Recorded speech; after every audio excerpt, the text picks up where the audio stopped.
9장 11절부터 우리 공부하겠습니다. 고린도후서 9장 11절부터입니다. 우리 11절 다 같이 읽겠습니다. 너희가 모든 일에 부요하여 너그럽게 연보를 하면 저희로 하여금 만나 하나님께 감사하게 하는 것이라. 이 고린도 교회 성도들은 모든 일에 부요하다 그렇게 말했습니다. 그 왜 부요하는가 그 이유를 알아보면 너그럽게 연보를 하기 때문이다. 연보라는 것은 나무를 돕기 위해서 내가 심는 것입니다. 내가 조금 심는 것이 아니라 너그럽게 많이 심으니까 고린도 교회는 부여로운 교회였어요. 부자 교회였어요. 사람이 무엇으로 심든지 그대로 거둔다고 했는데 적게 심으면 적게 거두고 많이 심으면 많이 거두는 것은 당연한 이치입니다. 심지 않으면 잡초나죠. 우리의 삶은 우리 개인의 텃밭입니다. 하나님 앞에서 우리 개인의 텃밭에 우리는 심습니다. 종자 씨앗인 11주도 심고 그 이후에 많은 연보를 심고 난 다음에 때가 오면 하나님께서 수확을 줄 것을 우리가 기대합니다. 어떤 것은 빨리 열매를 맺고 어떤 것은 늦게 열매를 맺죠. 딸기 같은 것은 곧장 봄에 심어가지고서 수확을 거둘 수 있죠. 그러나 벼농사는 봄에 심어서 가을에 거두죠. 이와 같이 기간이 오래 걸리는 것이 있고 짧게 걸리는 게 있지만 심어 놓으면 하나님이 역사하는 것입니다. 그렇기 때문에 여러분의 삶이 텃밭이라는 것을 꼭 잊지 마십시오. 옛날에 공자님도 천불생 무록지인이여 지불생 무명지초라. 그래서 하늘에서 태어난 사람마다 녹이 없는 사람이 없고 땅에서 난 풀마다 이름 없는 풀이 없다고 그랬는데 그 녹이 바로 자기 텃밭입니다. 자기 텃밭에 얼마나 풍성하게 심렸나에 따라서 얼마나 많이 거두고 풍성하게 사는지를 알 수 있습니다. 우리가 어릴 때 논두렁에 콩을 심었어요. 콩 심을 때 되면 이런 긴 막대기를 가지고 가서 논두렁에 콕 누르고 콩을 이렇게 심는데 어른들이 말하기를 반드시 논두렁에 막대기로 콕 누르고 난 다음 콩을 3알을 심으라는 겁니다. 콩 하나만 심으면 되는데 왜 3알을 심느냐 늘 퀘스천을 가지는데 그 이유가 뭐냐면 콩 3알을 심어 놓으면 한 알은 공중에 나는 새하고 나눠 먹고 둘째 알은 땅속에 있는 벌레하고 나눠 먹고 셋째 알은 우리 자신을 위해서 심는다는 것입니다. 그래야 반드시 풍성한 콩을 수확할 수 있지 나만 먹겠다고 딱 심어 놓으면 새와 벌레가 서로 다투어 먹어가 나도 못 먹고 새도 못 먹고 벌레도 못 먹고 다 망쳐버려요. 그래서 저는 어릴 때 이 막대기를 가지고서 논두렁이 내면서 콕 찌르고 난 다음에는 꼭 콩 3알을 집어넣고 이렇게 흙으로 메우고 했습니다. 우리가 이 세상에 살면서 먼저 하나님께 심고 그 다음 나에게 심고 그 다음에는 이웃에 심어야 돼요. 꼭 3가지를 해야 됩니다. 하나님께 11조 꼭 드리고 그 다음에는 이제 내가 일용할 양식을 얻고 그 다음 어려운 이웃을 위해서 우리가 여러 가지 구제 활동을 하는 거예요. 이렇게 하면은 항상 부유하고 풍성하게 사는 것입니다. 성경에는 과도히 아껴도 가난하게 살거니와 구제하기를 즐거워하는 자는 부유하게 산다고 말하고 있습니다. 그리고 가난한 자를 도와주는 것은 하나님께 구워주는 자라서 가난한 자를 도와주는 것은 하나님께 구워주는 것이다. 하나님이 카드 빚지고 빚 못 갚는 사람처럼 될 택이 있어요. 하나님은 우리에게 갚되 복리의 복리를 계산해서 갚아주시는 것입니다. 사람들이 이 세상에 성공하고 살 수 있는 길이 분명히 보이는데 그것을 하지 못하는 이유는 탐욕 때문에 그렇습니다. 욕심 때문에 내게 있는 것을 내게 주소서, 내게 주소서, 내게 주소서, 내게 주소서. 자꾸 내게만 달라고 내가 가지고서는 그것을 허랑방탕하게 서니까 아무것도 안 되죠. 내가 반드시 내 인생은 텃밭이라는 것을 알고 내 인생 텃밭에 심어요. 하나님께 11조 내는 것도 내 인생 텃밭에 심는 것이고 내가 이웃에 구제하는 것도 내 인생 텃밭에 심는 거요. 그러면 때가 오면 자꾸 거둘 것이 있어. 이상하게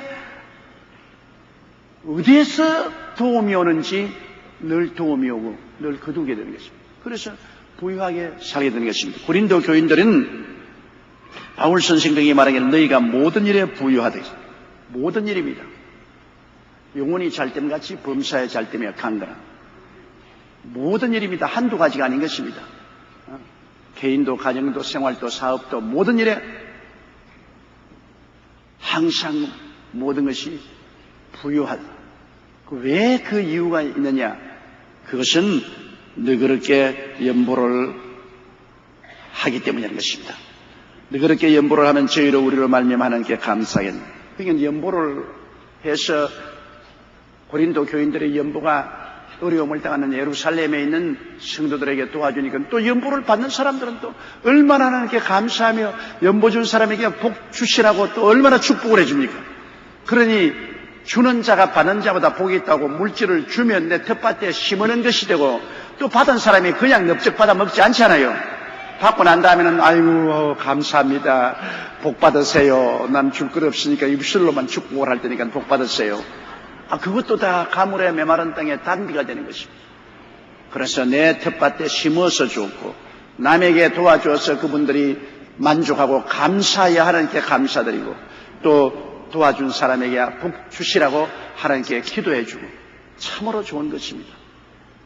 이 예루살렘 성도들은 이방 성도들에 대해서 상당히 오해가 많았습니다. 왜냐하면 예루살렘 성도들은 모세의 율법을 지키고 있다가 예수 믿는 사람이기 때문에 예수 믿어도 꼭 환례를 받고 율법을 지켜야 구원받는다고, 이방인들은 예수를 믿고 환례도 안 받고 율법도 안 지키므로 지금 구원 못 받는다고.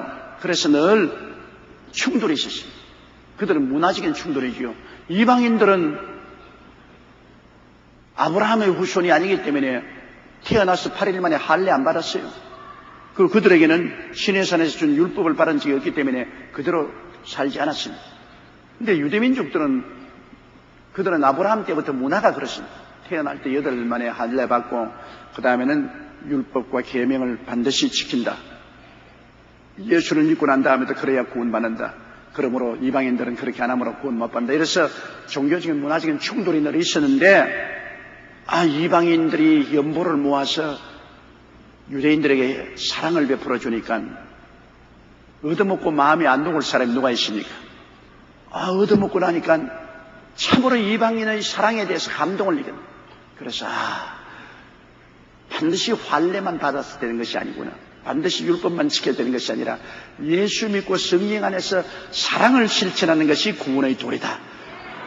여기에 대한 공감대를 형성해서 이스라엘의 신자들과 이방인 신자들 가운데 구열, 오해가 치유되는 역사도 일어난 것입니다. 여러분, 참된 신앙은 뭐냐? 내가 예수를 믿고 그리고 사랑으로서 실천하는 것이 참된 신앙생활인 것입니다. 환례를 받았다 안 받았다, 율법을 지켰다 안 지켰다, 이러한 형식적인 것이 우리를 훌륭한 신자로 만드는 것이 아닙니다. 훌륭한 신자는 내가 예수를 믿고 구원을 받고 하나님의 영광을 위해서 살고 사랑을 실천하며 사는, 사랑은 모든 율법의 완성입니다. 마음을 다하고 뜻을 다하고 정성을 다하고 목숨을 다하여 주 하나님을 사랑하고 내 이웃을 내 몸처럼 사랑하는 그런 역사가 일어나면 그것이 최고의 신앙의 덕목이 되는 것입니다. 12절요. 이 봉사의 직무가 성도들의 부족함은 보충할 뿐 아니라 사람들의 하나님께 드리는 많은 감사를 인하여 넘쳤느니라. 봉사의 직분이란 참 좋습니다. 봉사는 나를 섬기는 것이 아니라 이웃을 섬기는 것이 봉사 아닙니까? 오늘 안 믿는 사회에도 여러분 봉사 활동하는 사람 많잖아요. 저 파고다 공원에서 글식하는 노인들을 위해서 가서 점심밥을 대접한다든지 또 저녁밥을 대접한다든지 봉사 활동. 또한 어려운 농어촌에 가서 봉사하는 거예요. 일요 봉사. 봉사 활동은 굉장히 가치가 있습니다. 봉사하는 사람이 그 마음속에 하나님의 일에 동참한다는 기쁨과 만족이 있고, 봉사를 받는 사람들은 굉장히 감사를 느낍니다. 그러므로 봉사는 모든 면에 크게 영광이 됩니다. 우리는 많은 일에 봉사 활동을 할 수 있어야 되는 것입니다. 나만 중심 위에서 살게 되면은 점점 생명이 사라집니다. 그러나 남에게 봉사 활동에서 나의 가진 것을 나누어 주면은 내 생명이 점점 부유하고 풍성하게 됩니다. 갈릴리 호수와 같이 저 요단 강물을 받아들여 가지고서 자꾸 사해로 흘러 보내주니까 갈릴리 호수는 얼마나 물이 맑고 청정하고 풍성합니까? 어족들도 많고 그 호수 물을 가지고 사람들이 마시고 농사도 짓고 합니다. 그러나 사해는 갈릴리 호수 물을 받아들여 가지고서 딱 뒤를 막고 하나도 안 내보내죠. 그러니까 염기가 너무나 꽉 들어차 가지고 물고기도 하나도 살지 않고, 물도 음료수도 안 되고, 주변에 곡식도 하나도 자라지 않고 죽음의 바다가 되어버리고 마는 것입니다. 내가 자꾸 받아서 봉사하면은 생명이 넘치고 자꾸 새로운 생명이 들어오고, 내가 얻은 것을 꽉 쥐고서 내놓지 아니하면 죽음의 바다가 되는 것입니다. 다 죽어버려요. 기쁨도 행복도 사랑도 소망도 죽고 축복도 죽어버리고 마는 것입니다. 인생이란 그렇게 되어 있어요. 인생이란 주라 그리하면 돌려줄 것이니 곧 후회되어 눌러 흔들어 넘치게 삼켜 주리라. 이것이 인생의 삶의 법칙입니다. 줄 수 있으면 자꾸 주는 게 좋아요. 주는 게 얼마나 힘이 든지 압니까? 아담 하와 이후로 인간은 탐욕적인 존재가 되기 때문에 탐욕은 언제나 움켜쥐는 것입니다. 그러므로 좀처럼 주지를 않습니다. 그러나 자꾸 내가 있는 힘을 다해서 몸들여 물질들여 시간들여 봉사를 하고 주면은 자꾸 내게 생명의 역사에는 그 주름으로 말미암아 일어나는 생명의 역사는 믿음, 소망, 사랑, 의, 평강, 희락, 기쁨, 행복, 이러한 정신적인 생명의 역사도 일어나고, 그 다음 환경에 물질적인 축복과 형통도 자꾸 주므로 돌아오는 것입니다. 이 세상에 공짜 절대로 없어요. 사람이 무엇으로 심든지 그대로 거둡니다. 내가 결혼식 할 때 늘 젊은이들에게 말하는 것은 부모에게 효도하라 그 말을 하는데요. 너희가 젊었을 때는 언제나 젊은 것 같지만은 너희도 얼마 있지 않으면 늙어서 부모가 된다. 너희가 젊었을 때 부모에게 효도를 하면 반드시 그것이 자식들 통해서 내게 돌아오겠다. 그러나 내가 부모에게 각박하게 하면은 나중에 자식들을 통해서 반드시 각박하고 눈물을 흘리게 된다. 그러므로 여러분, 사람이 이 세상에 행하는 모든 일은 우주의 주인 되시는 하나님이 바라보고 계십니다. 우리가 행하는 행동은 우리 텃밭에 심는 것입니다. 잘 심으면 하나님이 잘 거두게 하죠. 못 심으면 하나님이 나중에 그것이 화가 되게 돌아오게 만드는 것이 정한이 이치인 것입니다. 그렇기 때문에 우리가 시간이 있는 대로 봉사를 많이 해야 돼요. 이 봉사를 통해서 성도들의 부족함을 보충합니다. 우리가 셀 구역장, 셀 지역장들, 셀을 통해서 같은 성도끼리 어려움을 당할 때 가서 기도해주고 봉사하는 일을 많이 하잖아요. 셀원들이 병들면 뭐 병원에 가서도 기도하고, 기도원에 데리고 가서도 기도하고, 금식하면서 기도도 해주고, 그 봉사입니다. 그런 봉사가 나중에 반드시 내게 또한 필요가 있을 때 봉사로 돌아오게 되는 것입니다.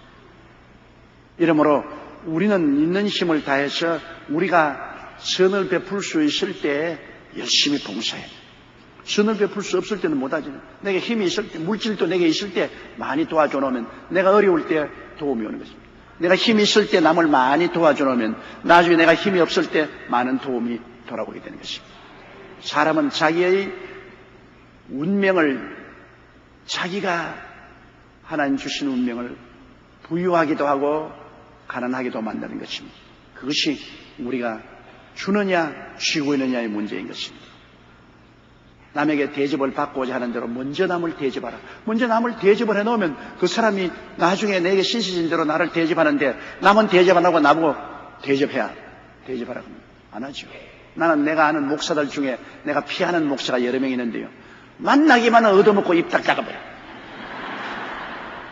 그리고 날 보고 자꾸 연락합니다.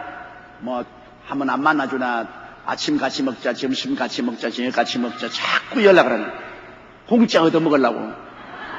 왜 먹기만 하면 전부 내게 다 맡겨버리고 자기는 안 내요. 그러면 내가 피하죠.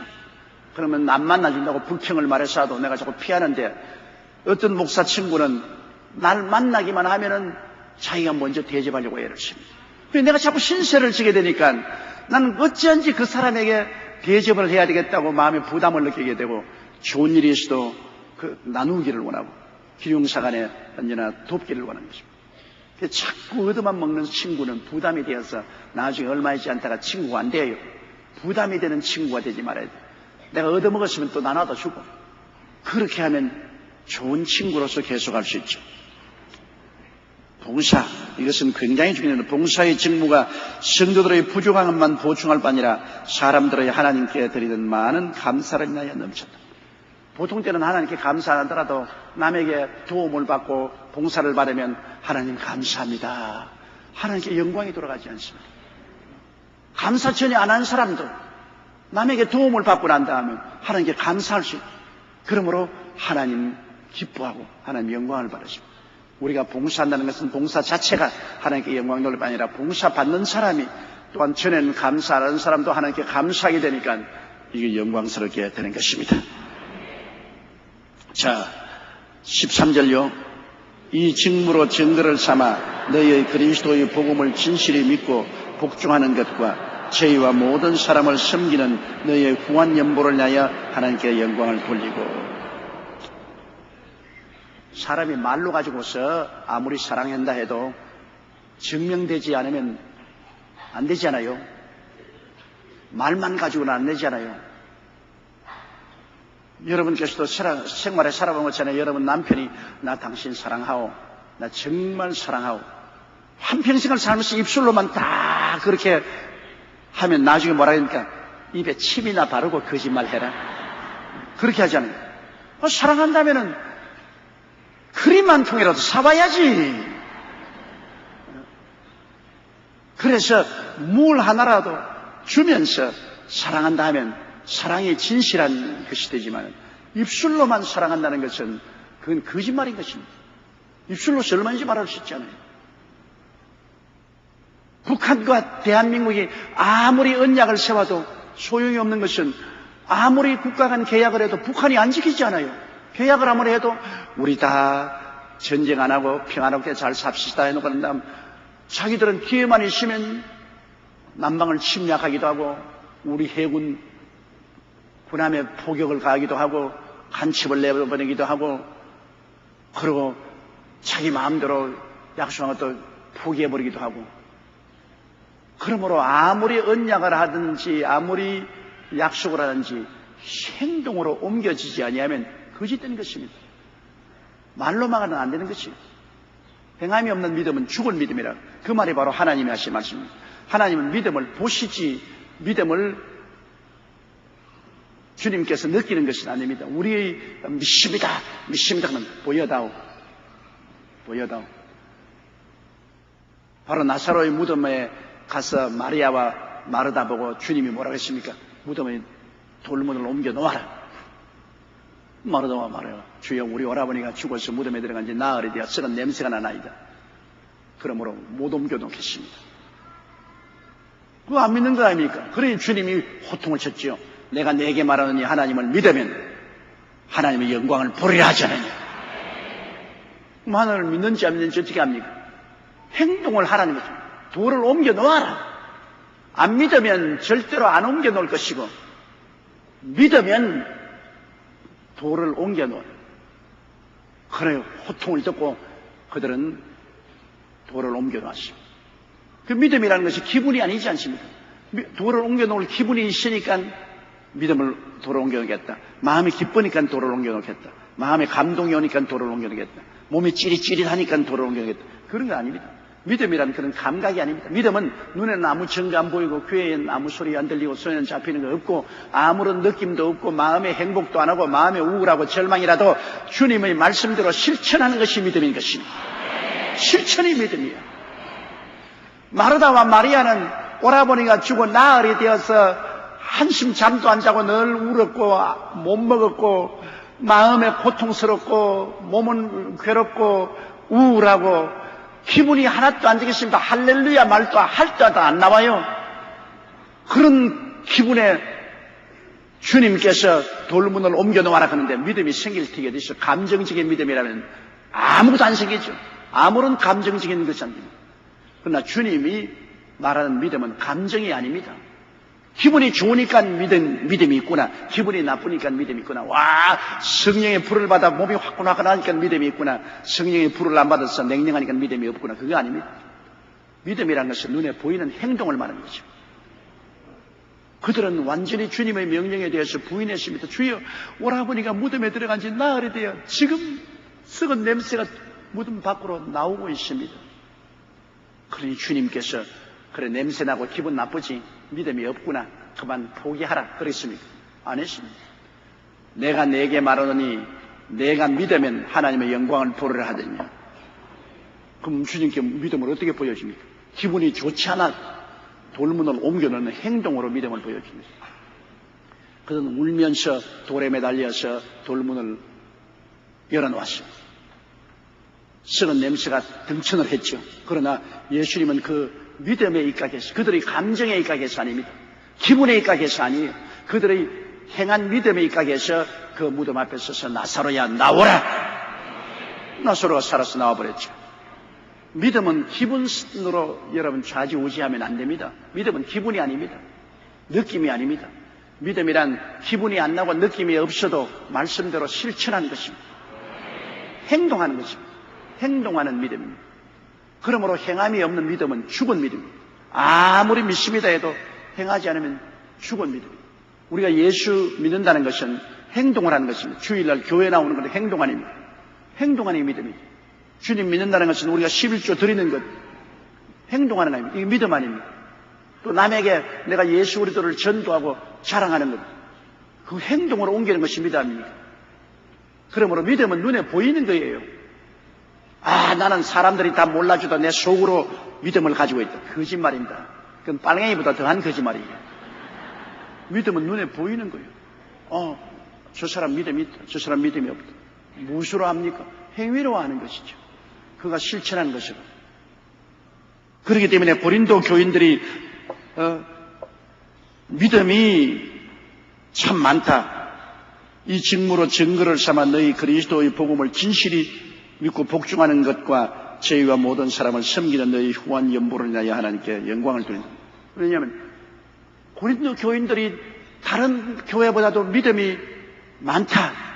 뭘 믿음이 많는가 압니까? 연보를 많이 내기 때문에.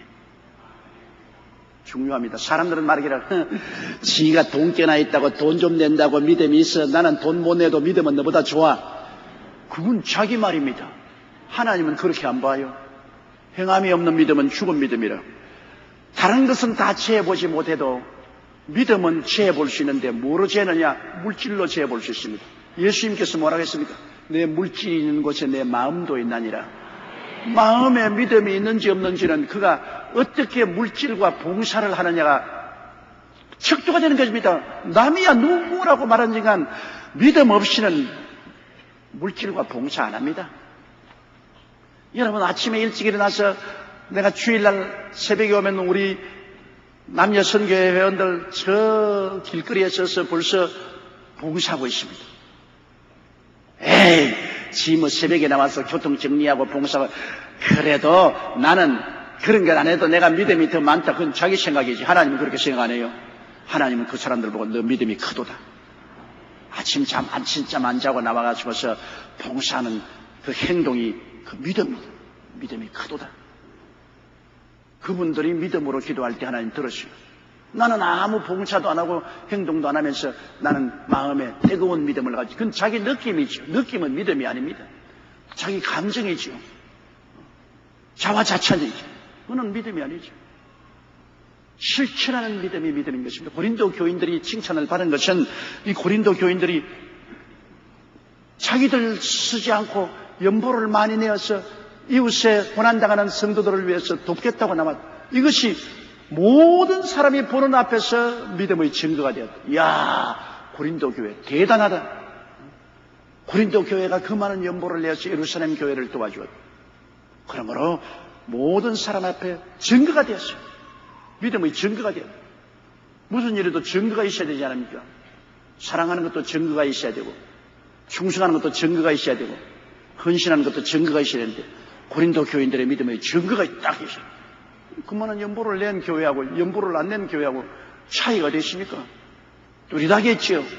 그러므로 고린도 교인들은 이 직무를 증거로 삼았습니다. 연보를 드리는 이것이 믿음의 증거가 되어서 이 사람들이야말로 그리스도의 복음을 진실히 믿는다. 입술로만 믿는 것이 아니라 진짜로 믿는다. 진짜로 믿는다. 행함이 있으니까 진짜로 믿지. 행함이 없는 것은 가짜로 믿지. 사랑의 진실성도 헌신과 봉사로서 할 수 있잖아요. 여러분이 언제 우리 남편이 나를 진짜 사랑해 주는구나 언제 느낍니까? 나에게 잘해줄 때 느끼지. 그렇잖아요. 자기 혼자 그냥 밤늦게 들어와서 아침 일찍 나가고 자기 혼자 잊은 것이면 자기 혼자 다 먹고 자기 살 것 다 입고 휴일에는 가족들도 안 들르고 자기 혼자 휙 놀러 나가고 그러면서 나 사랑해. 무조건 내 말 믿어. 사랑해. 미친놈이 그것을 믿지. 정신이 온전한 사람은 그만 안 믿을 거예요. 그러나 특별한 일 아니면 일찍이 집에 들어오고 가족들 생각하고 그거 부담이 됩니다. 그리고 또 자기가 쓸 것 안 쓰고 가족들 위해서 필요한 것 사다 주고 휴일날 다른 사람 다 개인적으로 단체 놀러 갔는데 가족들 애들 데리고 봉사하고 그러고 난 다음 내가 당신과 가족들을 얼마나 사랑한지 알지. 알고 말고요. 당신의 행위를 통해서 알죠. 알고 말고요. 어떤 젊은 남편이 내게 와서 불평을 말했다. 목사님 그런 설교 좀 하지 말아 주십시오. 얼마나 부담이 되는지 압니까? 집에 일찌감치 저녁에 들어오면 마누라가 잔소리를 많이 하기 때문에 너무나 괴롭습니다. 친구들하고 한잔 들이키고 있으면 얼마나 즐거운지 몰라요. 그러겠어 마누라 잔소리 안 들으려고 일부러 오래 늦게까지 밖에서 마시고 있다가 들어오죠. 그리고 휴일날 마누라 데리고 자식 봉사하려면 너무나 힘이 들지 않아요. 그러니까 휴일날 친구들하고 골프 치러 가고 등산 가고 놀러 가면 얼마나 좋지 않아요. 인생을 그렇게 살았는데 목사님이 자꾸 교회에서 말이지 사랑을 실천하라 뭐 사랑의 증거를 보여라니까 마누라가 목사님이 그렇게 말을 하더라고 말이야. 당신은 가짜라고. 괴롭다고 목사님 그런 설교 좀 하지 말아달라고 그러더라고. 나도 그 설교 안 하고 싶을 때가 많아요. 왜냐? 나도 그 설교 해놓고 내 말에 내가 묶이니까. 그러나 진리는 거짓이 되지 않지 않습니까? 사랑의 진실성은 봉사에서 보여지는 것입니다. 행함이 없는데 무슨 사랑이고 믿음이 있는 것입니까? 이러므로 정말로 우리의 삶의 증거라는 것은 너무나 뚜렷합니다. 사랑의 증거도 있어야 되고 믿음의 증거도 있어야 됩니다. 지극히 적은 것이라도 우리의 진실성이 증명돼야 돼요. 이 세상에는 증명 안 되는 것은 다 거짓말입니다. 재판소에 가서 재판받을 때도 여러분 증거를 내놓아야 재판에 이기지 말만 잘한다고 재판에 이기지를 못해요. 모든 일에 그 진실성을 증거해야 돼요. 나는 어떤 제자가 나를 찾아와서 내가 얼마나 목사님을 사랑하고 목사님을 늘 생각했는지 목사님은 모를 것입니다. 그래서 내가 앉아 들으면서 왜 몰라? 잘 알지. 네 하는 말이 다 거짓말이라는 것을 잘 알고 있다. 왜? 그렇게 나를 사랑하고 존경하고 늘 목사님을 생각했다는 그 사람이 그 기나긴 세월 동안에 내 생일날 카드 한 장 보낸 적이 없으며 크리스마스 때 인사 편지 한 장 낸 적이 없으며 나 꽁치 한 마리 사 먹으라고 돈 몇 푼 준 적도 없습니다. 한 일이 없어요. 그러면서 내 앞에 앉아서는 입에 침도 안 바르고 목사님을 생각하고 사랑하고 존경하고 뭐 어쩌긴 내가 뭐 말은 할 필요는 없지요. 들으면서 속으로 거짓말 그만해라. 그 이상 거짓말 해도 내가 안 됩니다. 말로 가지고서 모든 것을 빚을 갚을 수가 있어요. 다 호도하지 않죠. 그러나 내 제자들 중에 추나추승 시절 저에게 늘 안부도 물어주고 전화도 걸어주고 또 이름 있는 날에는 물질도 보내주고 그럼 말 안 해도 내가 전 정말 나를 사랑해주고 있다. 내가 감동이 되고 그런 제자들이 오면 내가 자리에서 벌떡 일어나서 끌어안고 왜냐? 사람이 다 자기 좋아하는 사람 좋아하지 뭐 자기 안 좋아하는 사람 중심으로 좋아할 테겠어요. 우리가 내 원수를 사랑하라 할 때도 주님이 명령을 하니까 할 수 없이 사랑하지 좋아서 사랑은 안 나오잖아요. 원수인데 어떻게 좋습니까? 날 미워하는 사람 내가 주님께서 사랑하라 하니까 내가 악수는 하지만은 이러고서 하지. 그러나 날 좋아하는 사람 내가 좋아하게 되지 않아요.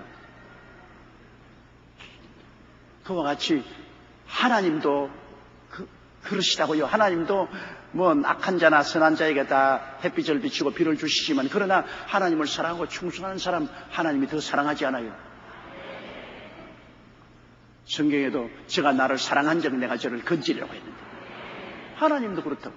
근데 하물며 우리 인간이야 안 그럴 수가 있어요. 그러므로 고린도 교인들은 칭찬할 만합니다. 그들은 봉사를 증거로 삼아서 진실리 하나님을 믿고 복종하는 것을 증거했습니다. 이러므로 모든 사람에게 영광이 되고 칭찬이 되었던 것입니다. 14절요.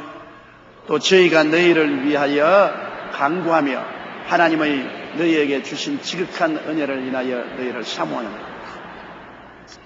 그러니까 예루살렘 교회가 이 도움을 받고 난 다음 너무 감사해가지고서 기도할 때마다 우리 주여 세 번 부르고 고린도 교인을 위해서 기도합시다. 주여, 주여, 주여, 고린도 교인들에게 복을 허락하여 주시옵소서. 자연적으로 고린도 교인들이 그들에게 은혜를 심었으니까 기도로 갚아주지 않아요. 그리고 우리도 복을 받아 고린도 교인처럼 그렇게 살아야 되겠다. 우리도 하나님께 복을 받아 고린도 교인처럼 우리의 것을 남하고 나누면서 살아야 되겠다. 큰 교훈이 됩니다. 고린도 교인들을 사표로 삼고 사모하겠다. 이게 얼마나 좋습니까? 그러므로 봉사라는 것은 여러분 사람에게 감격만 일으키는 것이 아니라 그 봉사하는 것을 모범으로 삼아서 우리도 남에게 봉사해야 되겠다는 그러한 연쇄 반응 작용을 일으키는 것입니다. 내가 남에게 도움을 많이 받았으면 나도 남을 돕고 사는 사람이 되어야 되겠다.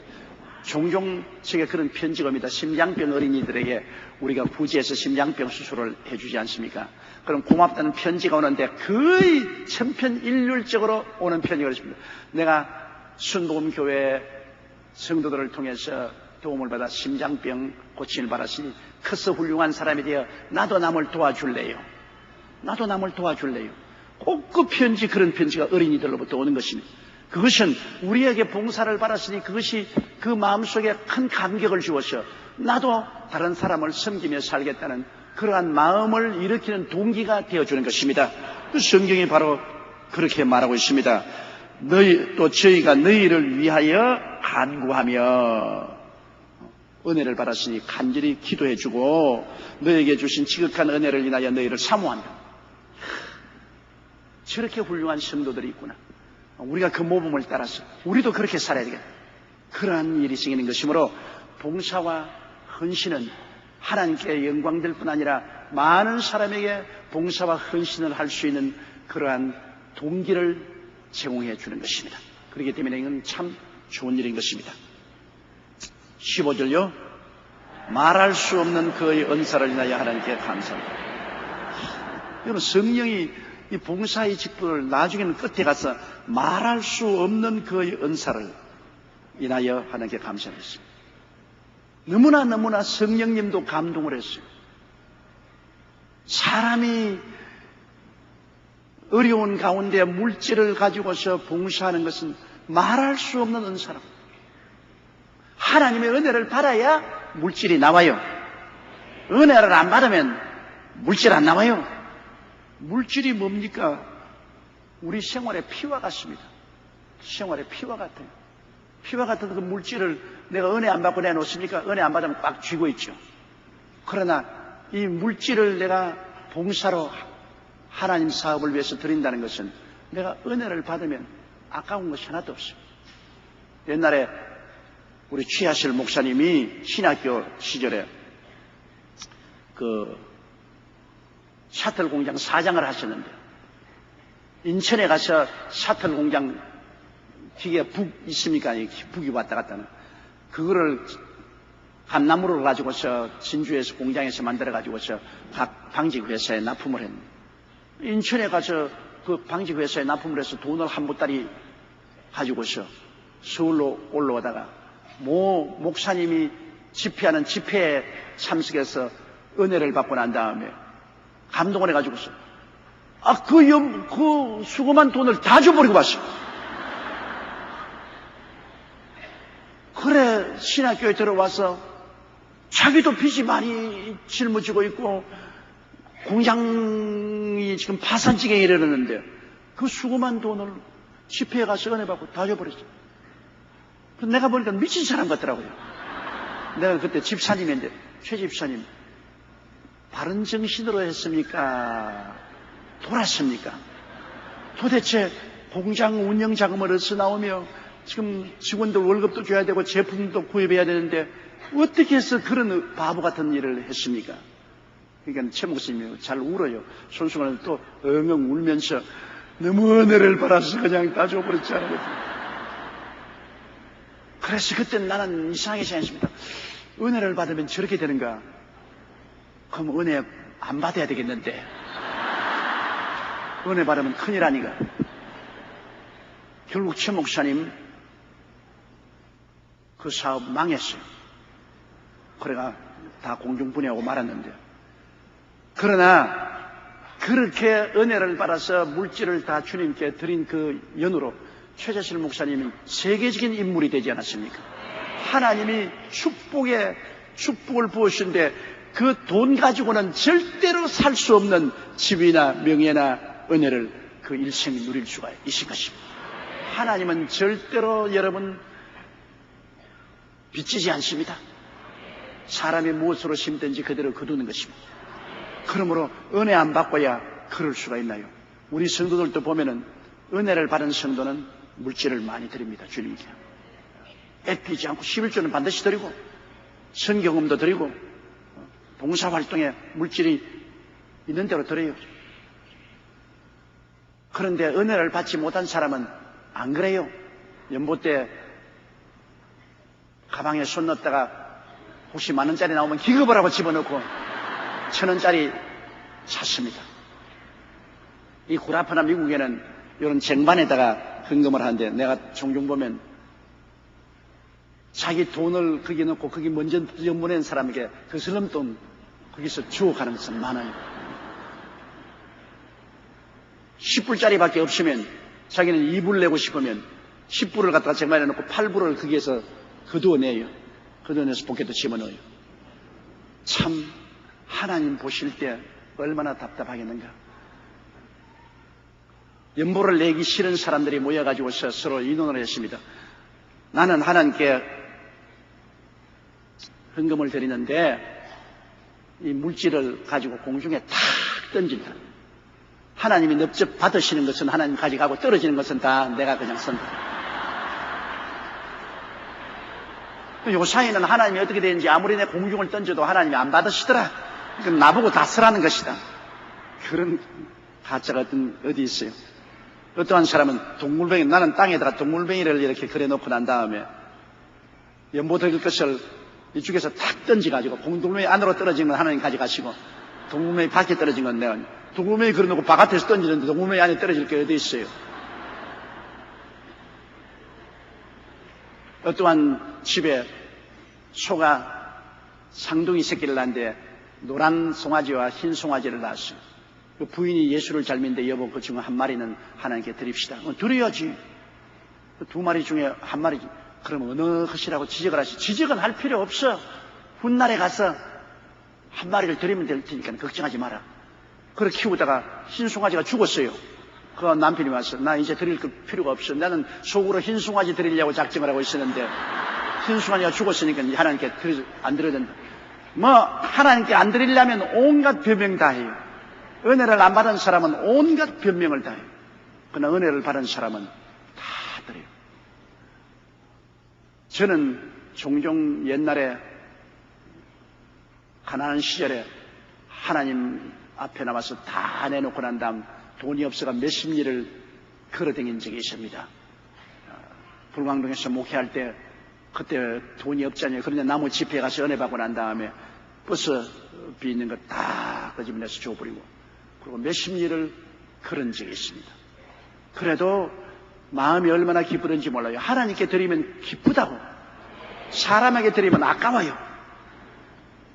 사람에게 사기당하면 얼마나 고통스럽습니다. 그러나 하나님께 물질을 드리는 것이 얼마나 기쁜지 몰라요. 행복하고.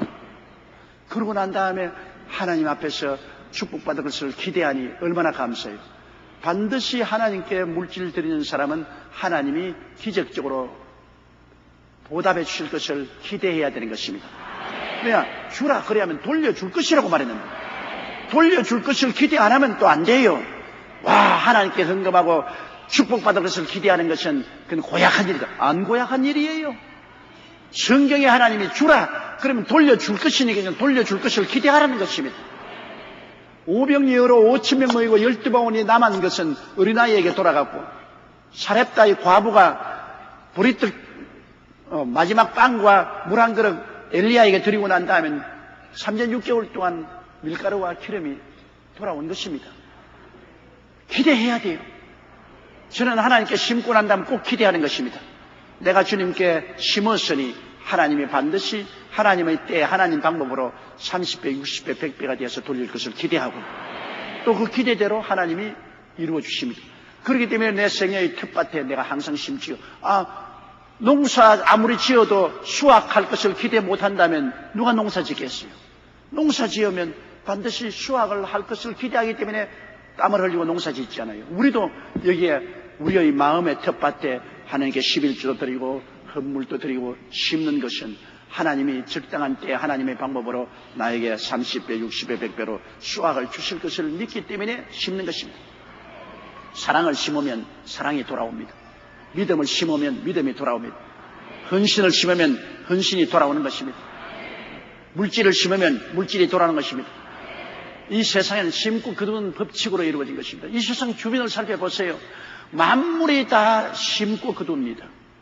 동물들도 알을 낳아서 새끼를 까지 않아요. 알을 낳아서 새끼를 까지 않으면 후손이 끊어지잖아요. 그러니까 알을 심는 거예요. 새끼를 까고 그 새끼가 또 알을 까고 그렇습니다. 모든 식물들도 다 자기 씨를 심으지 않아요. 자기 씨를 심어서 다시 그 식물이 이 지상에서 생겨나는 모든 것이 심고 거두는 것입니다. 그러므로 우리 인생들도 이 하나님의 법칙을 깨달아야 됩니다. 이것은 영적인 법칙이요 물질적인 법칙인 것입니다.